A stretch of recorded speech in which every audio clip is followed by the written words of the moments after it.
j'aimerais que tu actives quelque chose en toi. Oh, avant de prier, active ta foi. Active premièrement ta foi. Les choses te seront faites selon ta foi. Active ta foi. La prière fervente d'un juste a une grande efficacité. Prie avec ferveur, avec assurance, avec zèle. Prie de la manière où tu n'as jamais prié. Bien-aimé, prions avec ferveur.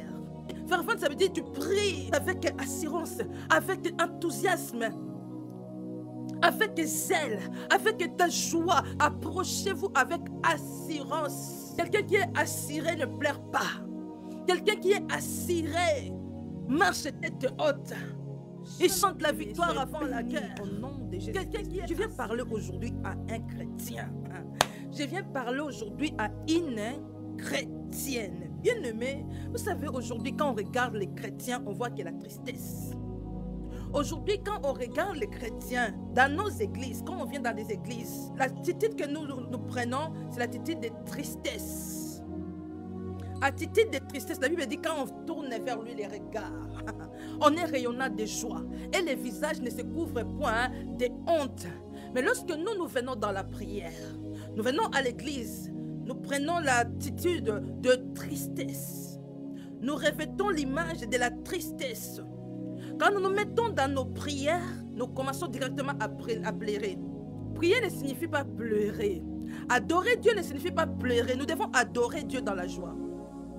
Nous devons adorer Dieu dans la joie. Nous devons prier Dieu avec assurance, avec ferveur. La parole déclare, la prière fervente des justes a une grande efficacité. Nous devons prier avec assurance, ferveur, avec zèle. Plusieurs chrétiens aujourd'hui, quand ils prient, ils commencent juste à pleurer. Pleurer, bien-aimé. Jésus-Christ a quitté son trône. Il est venu te donner le pouvoir. Mais jusqu'aujourd'hui, toi, tu continues à pleurer. Tu attends encore que Jésus revienne pour faire ce que toi, tu peux faire. Tu attends encore que Jésus revienne pour faire ce que toi, tu peux faire. Jusqu'aujourd'hui, il a quitté son trône. Il a accepté tout. Il s'est fait pauvre. Il s'est fait malédiction. Il a dépouillé les dominations. Il a dépouillé les autorités. Il a effacé l'acte que les ordonnances étaient condamnées. Il a porté tes grands péchés. Il s'est laissé clouer à la croix. Il a tout accompli. Mais aujourd'hui, nous les chrétiens, nous vivons comme si Jésus-Christ n'avait rien accompli. Nous faisons comme si Jésus-Christ n'avait rien fait.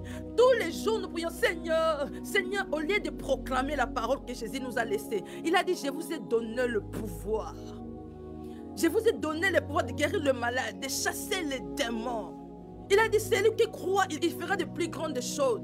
Mais aujourd'hui, nous prions, mais nous ne croyons pas. Nous prions, mais nous ne croyons pas. On est tellement triste. La Bible dit, quand on tourne vers lui les regards, on est rayonnant. Mais aujourd'hui, nous ne rayonnons pas. Les chrétiens ne rayonnent pas. Les chrétiens pleurent. Nous, on croit que nous, si on vient de la prière, on prend l'attitude de la tristesse, que par là, Dieu va nous écouter. Même en adorant Dieu, quand on prend l'attitude de pleurer, là, on croit que non, c'est la puissance. Quand on prend l'attitude de pleurer, on croit que c'est la puissance. On adore le roi des rois, mais on pleure. On vient au trône, la Bible dit, approchez-vous au trône de la grâce avec assurance. On s'approche au trône de la grâce, là où on trouve grâce, là où on est secouru dans tous nos besoins. Mais nous nous approchons avec tristesse. Yahweh. On peut pleurer, il y a des moments où on pleure.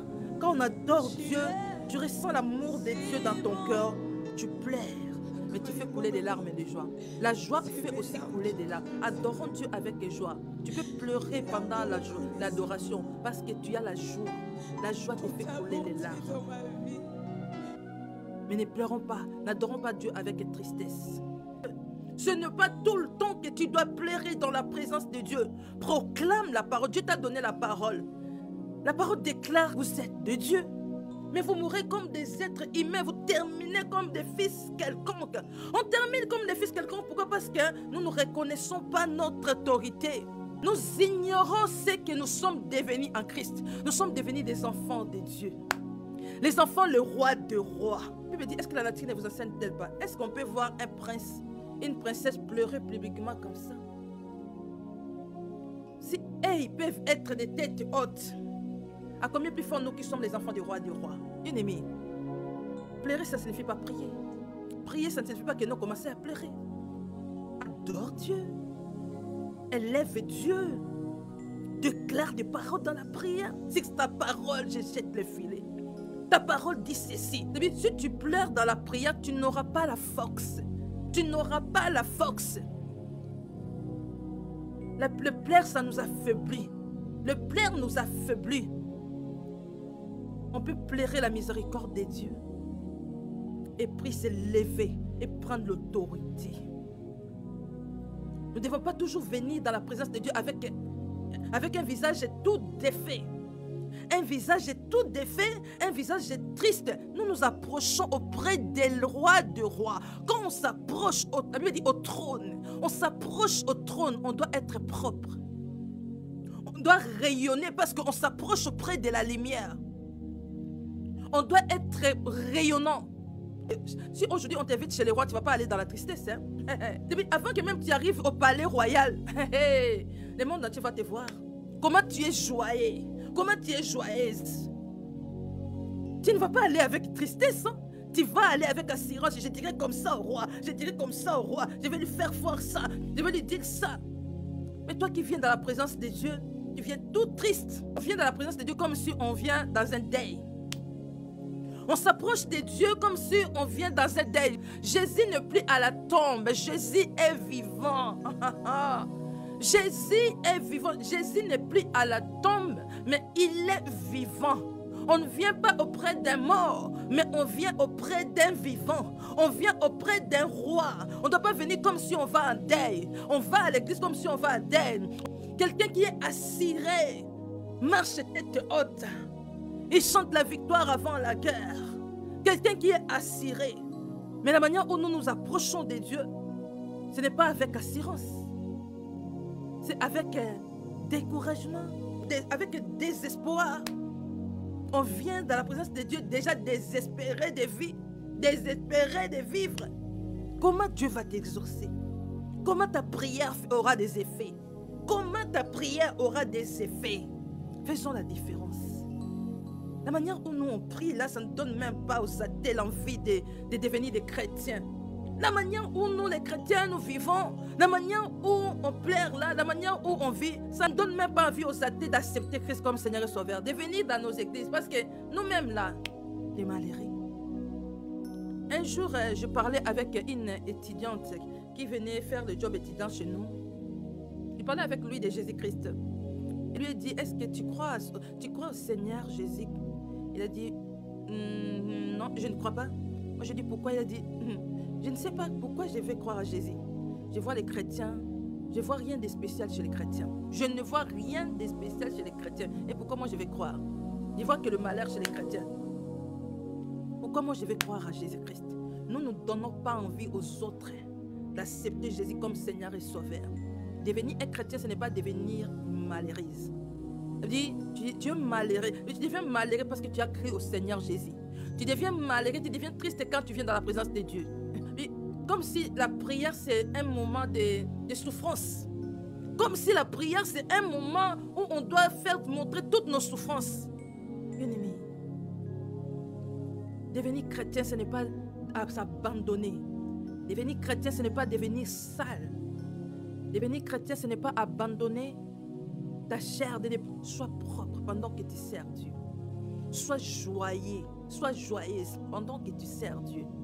Transmettons la joie aux autres. La Bible dit, soyez toujours joyeux. Transmettons la joie aux autres. Même quand même tu souffres, mais tu dois transmettre la joie. Dieu nous donne la joie. Même quand même on est en train de passer dans des temps difficiles, Dieu nous donne la paix, il nous donne toujours la joie. Transmets la joie aux autres. Transmets la joie. Soyons joyeux, bien-aimés. Prions avec assurance. Prier, ce n'est pas dire pleurer. La prière, ce n'est pas un deuil. L'église n'est pas un lieu de deuil. L'église, c'est un lieu de gloire. Allez à l'église avec joie, avec assurance. Allez à l'église avec amour. Deuil, où on doit commencer à pleurer. Adorons Dieu avec joie. Transmettons la joie aux autres. En adorant Dieu, transmettons la joie. Ne transformons pas le temps d'adoration au temps des lamentations. Lorsqu'on nous dit d'adorer, on commence à entamer les chants des lamentations. Pendant les temps d'adoration, nous on entame les chants des lamentations. Et on se met à pleurer au lieu d'adorer. On se met à pleurer au lieu d'adorer. Quand on dit adorer, adore, c'est-à-dire adorer, ça veut dire manifester de l'amour que tu as pour Dieu. C'est adorer Dieu. Et pendant l'adoration, on pense à l'amour de Dieu. On pense à l'amour que Dieu a pour nous. On adore Dieu parce qu'il est Dieu. Il est amour, il est tellement bon. Ne transformons pas les temps d'adoration au temps de lamentation, au temps de plainte. Adorons Christ et le Seigneur. Il mérite d'être adoré. Ne venons pas seulement plaider. C'est lamenter. Même quand on dit adore, nous on se lamente, nous on se plaint, nous on entame les chansons de lamentation. Seigneur, pourquoi moi? Non, adorons Christ, le Seigneur. Soyez bénis.